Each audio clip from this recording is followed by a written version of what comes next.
সত্যিকারের ভালোবাসার গল্প যেন কখনো কখনো সিনেমাকেও হার মানায়। সম্প্রতি এমনই এক হৃদয় ছোঁয়া মুহূর্ত ভাইরাল হয়েছে সামাজিক যোগাযোগ মাধ্যমে, যা দেখে কেঁদেছেন বহু মানুষ। ভালোবাসার মানুষটিকে শেষবারের মতো দেখতে বিয়ের আসর থেকে ছুটে যান প্রেমিকা, যার সঙ্গে দীর্ঘদিনের প্রেম, হাসি কান্না আর হাজারো স্মৃতি জড়িয়ে রয়েছে। কিন্তু ভাগ্য আর পরিবারের চাপে সেই প্রেমের সম্পর্ক পরিণতি পায়নি, অন্য কারোর সাথে বিয়ে হয়ে যাচ্ছিল।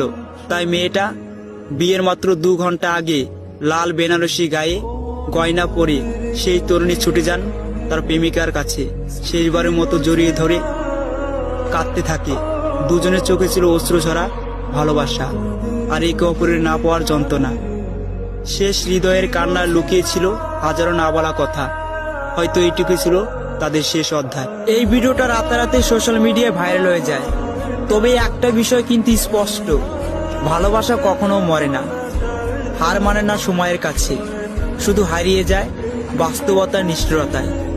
হয়তো তারা আজ একসাথে নেই, তবুও ইতিহাস হয়ে থাকবে এই প্রেম, যা শুরু হয়েছিল ভালোবাসা দিয়ে আর শেষ হলো চোখের জল দিয়ে। সত্যি ভিডিওটা দেখার পর না খুবই কষ্ট লাগছে, খুবই খারাপ লাগছে। ভিডিওটা মেনশন করে দিও তোমার ভালোবাসার প্রিয় মানুষটিকে, যাতে এইভাবে কারো ভালোবাসার মানুষটি হারিয়ে না যায়।